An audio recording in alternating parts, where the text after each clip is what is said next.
लो भाई लोग, ये हमारी कहानी का भाग 7 है। अगर आप लोगों ने इस कहानी के पिछले भागों को नहीं देखा है तो जाकर देख लीजिएगा। तो चलिए कहानी के इस भाग को शुरू करते हैं। तभी एक नर्स अंदर आई और अनाया से बोली, मैम आपको नीचे बुलाया है, रिसेप्शन पर कुछ फॉर्मेलिटीज पूरी करनी है। आप चलिए, मैं आती हूँ, यह बोलकर शिखा अपनी जगह से उठी और रूम से बाहर आ गई। बाहर निकलती है तो उसकी नज़र अरमान पर पड़ी, जो बेंच पर आंखें बंद किए हुए बैठा था। शिखा ने मन ही मन सोचा, ये अभी तक गया क्यों नहीं। सोचते हुए शिखा लिफ्ट की तरफ बढ़ी और रिसेप्शन पर जाकर फॉर्मेलिटीज पूरी करने में बिजी हो गई। अरमान ने शिखा को लिफ्ट की तरफ जाते हुए देख लिया था। वह अंदर गया और अमित के पास बैठ गया। आशीष को देखने लगा। तभी अरमान ने देखा आशीष को होश आ रहा था। अमित ने अरमान से पानी मांगा। अरमान ने जल्दी से उसे पानी पिलाया और तकिया का सहारा देकर बेड पर बिठाया। अरमान बोला, तुम ठीक हो ना अमित? अमित अनजान इंसान को देखकर थोड़ा डर जाता है और पूछता है, आप कौन हैं और मैं यहाँ कैसे आया? अरमान उसे शांत रहने के लिए बोलता है और बताता है, मेरी गाड़ी से तुम्हारा एक्सीडेंट हुआ था, लेकिन तुम अब बिल्कुल ठीक हो आशीष। यह सुनकर थोड़ा परेशान हो जाता है और पूछता है, मेरी दीदी कहाँ है? उन्हें सब पता नहीं है। वे घर पर मेरा इंतजार करेंगी, मुझे घर जाना होगा अभी। अरमान, तुम्हारी बहन नहीं है, रिसेप्शन पर गई है कुछ फॉर्मेलिटीज पूरी कर रही। यह सुनकर थोड़ा शांत होता है और अपनी आंखें बंद करके बैठ जाता है। तभी बीच में अरमान आशीष को खाना खिलाता है और उसकी दवाइयाँ देता है। दूसरी तरफ शिखा सारी फॉर्मेलिटीज पूरी करके आती है और अरमान को आशीष के कमरे में देखकर हैरान रह जाती है। वह गुस्से से अरमान की तरफ बढ़ती है और देखती है अरमान और आशीष आपस में बैठकर कुछ बात कर रहे होते हैं। शिखा अपना सारा गुस्सा छोड़कर आशीष को गले लगा लेती है और पूछती है, भाई तू ठीक है ना? आशीष मुस्कुराते हुए उससे बोलता है, हाँ नहीं मैं ठीक हूँ, बस थोड़ा सा दर्द है। शिखा ये सुनकर परेशान हो जाती है। अरमान दरवाजे के पास खड़ा होकर सब सुन रहा था। शिखा ने अरमान की तरफ देखा और उसके पास आकर बोली, तुम्हारी हिम्मत कैसे हुई अंदर आने की? कल जो तुमने किया उससे पेट नहीं भरा? अरमान चुपचाप खड़े होकर सुन रहा था और शिखा को देख रहा था। शिखा अरमान को आगे कुछ बोलते इससे पहले आशीष बोल पड़ा, दी इसमें सर की कोई गलती नहीं है, मेरा एक्सीडेंट सर की वजह से नहीं हुआ।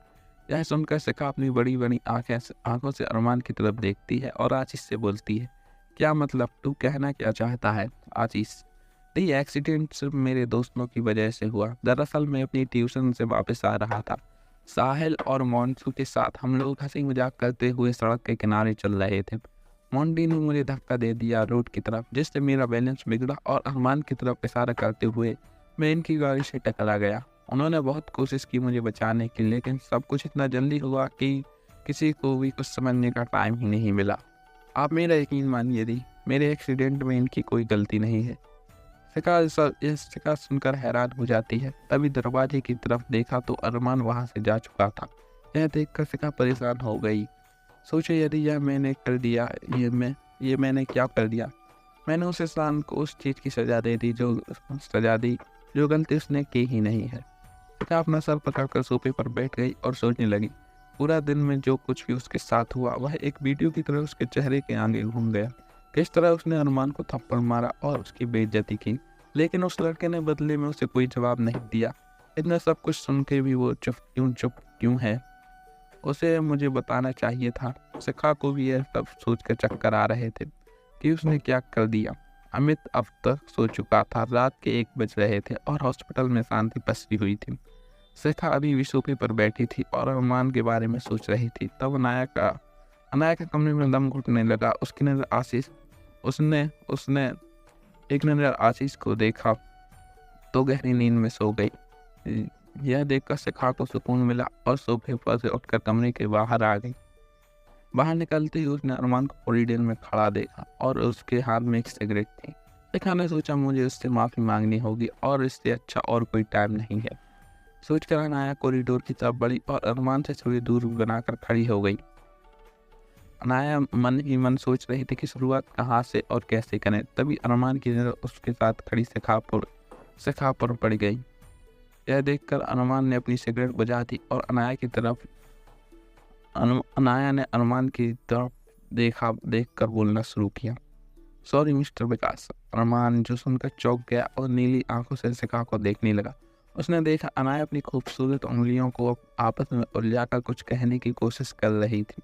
शिखा ने बहुत हिम्मत की और बोली, मुझे पता नहीं था एक्सीडेंट के पीछे की वजह कौन है, और मैंने गुस्से में आपको थप्पड़ मार दिया और आपको बहुत कुछ गलत बोला। शायद आप मुझे कभी माफ़ ना करें, लेकिन अपनी गलती मानकर सॉरी बोलना मेरा फ़र्ज है। मुझे नहीं पता उस वक्त कैसा रिएक्ट करना चाहिए था।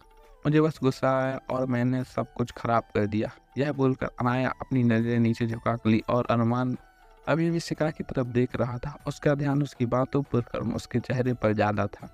जिस तरह शिखा जिस तरह से माफ़ी मांग रही थी, जिस तरह से उसने अपना मासूम चेहरा बनाकर बातें कर रही थी, यह सब उससे बहुत खूबसूरत लग रहा था। फिर अपने पूरे दिन की सारी बातें भूल गया, जिन बातों पर उसे थोड़ी देर तक उसे गुस्सा आ रहा था। अरमान शिखा की तरफ देखते हुए बोला, इट्स ओके। शिखा जब यह सब कुछ सुना तो उसने अरमान की तरफ देखा और बाहर आसमान की तरफ देख रहा था और काफ़ी गुस्से में लग रहा था। अनाया ने सोचा कि वह उसे डांटेगा और उस पर चिल्लाएगा, जो कुछ भी हुआ उसके बारे में बोलकर झगड़ा करेगा। लेकिन यहाँ तो सब उल्टा हो गया। अरमान को देखकर और उसके बारे में सोचकर ही शिखा मुस्कुरा उठी। अनाया और अरमान काफ़ी देर तक ऐसे ही खड़े रहे और चांद को देख रहे थे। कुछ देर बाद शिखा नीचे की तरफ कैंटीन में गई और अपने हाथों से 2 चाय की गिलास लेकर वापस आई। उसने चाय अरमान की तरफ बढ़ा दी और खुद उसके साथ खड़े होकर चाय पीने लगी। अरमान चाय पीते पीते चुपके से शिखा को देख रहा था और मुस्कुरा रहा था। वहीं अनाया खुले आसमान में चांद को देखकर उसे बहुत अच्छा लग रहा था। सबसे ज़्यादा खुश वह इस बात पे थी कि अरमान ने उसे माफ़ कर दिया है। अरमान ने अपनी चाय खत्म की और शिखा को बोला, अब तुम्हें सो जाना चाहिए, रात काफ़ी हो गई है। यह सुनकर शिखा बोली, मिस्टर विकास, आपको अपने घर चले जाना चाहिए। आप शाम से आए हैं और आपकी फैमिली को टेंशन होगी। आपने जो भी किया शायद आपकी जगह कोई और होता तो कभी ना करता। Thank you so much. यह सुनकर अरमान बोला, तुम्हें थैंक यू बोलने की कोई ज़रूरत नहीं है। तुम्हारे भाई की जगह कोई और भी होता तो शायद मैं उसके लिए यह सब करता, तो तुम्हारे भाई के लिए किया है।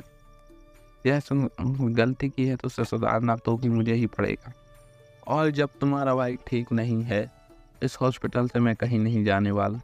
वह मेरी जिम्मेदारी है। शिखा सुनकर चुप हो गई। शिखा की निगाह अरमान की वाइट शर्ट पर थी, जो अमित के खून के निशान थे। वह शर्ट पूरी तरह से खून से सनी हुई थी। यह देखकर अनाया एक बार फिर डर गई। शायद उसका बीता हुआ कल उसका पीछा छोड़ने वाला नहीं था, जिससे वो सबसे ज़्यादा नफरत करती थी और उसे भूलना चाहती थी। शिखा आशीष के रूम में आकर पास पड़े सोफे पर बैठ गई और वह थोड़ी देर में सो गई। दिन भर की थकान के बाद अनाया भी काफ़ी थक गई थी और अरमान कॉरिडोर में खड़ा उसे देख रहा था। अरमान ने अपना फ़ोन निकाला और शमिन्या को फ़ोन किया। शमिन्या फ़ोन उठाते ही अरमान पर बरस पड़ी, भाई आप कहाँ हैं? शाम से आपका फ़ोन आउट ऑफ नेटवर्क आ रहा है। आप अभी तक घर क्यों नहीं आए? आपको अंदाज़ा भी है यह सब सोचकर मेरी क्या हालत हो गई। अरमान शमिन्या की सारी बातें चुपचाप सुन रहा था। अरमान ने सोचा कि शमिन्या अपनी सारी भड़ास निकाल कर चुप हो जाएगी, लेकिन जब अरमान ने देखा कि शमिन्या चुप होने का नाम नहीं ले रही, तो अरमान बोल पड़ा, अरे वो मेरी माँ चुप होने का क्या लेगी? मेरी बात तो सुन शमिन्या। कुछ नहीं सुनना भाई, और समझना भी नहीं है। आज कितनी देर से घर आ रहे हो यह बताओ। अरमान, बुढ़िया मैं आज घर नहीं आ पाऊँगा। एक्चुअली प्रॉब्लम में फंस गया हूँ और इस वक्त सिटी हॉस्पिटल में हूँ। शमिन्या ने सुनकर घबरा गई और बोली, भाई क्या हुआ? आप ठीक हो ना? अरमान, रुक जा मेरी शताब्दी एक्सप्रेस। हाँ मैं बिल्कुल ठीक हूँ और मुझे कुछ नहीं हुआ। यह बोलकर अरमान ने उसे एक्सीडेंट से लेकर अब तक की सारी बातें बता दी, जो कि उसके साथ हुआ। शमिन्या ने यह सुनकर गुस्सा आ गया और बोली, क्या उस लड़की की हिम्मत कैसे हुई आप पर हाथ उठाने की? वह क्या विकास राजपूत को नहीं जानती? अरमान ने उसकी बातों को काट कर बोला, बुढ़िया इसमें उस लड़की की कोई गलती नहीं है। उसकी जगह मैं भी होता तो शायद उससे ज़्यादा गंदा बर्ताव करता और उसने मुझसे माफ़ी भी मांगी। यहीं पर इस कहानी की समाप्त अंत होता है। अगर आप लोगों को हमारी कहानी अच्छी लग रही हो तो वीडियो को लाइक करके चैनल को सब्सक्राइब कर दीजिएगा। मिलते हैं नेक्स्ट वीडियो में।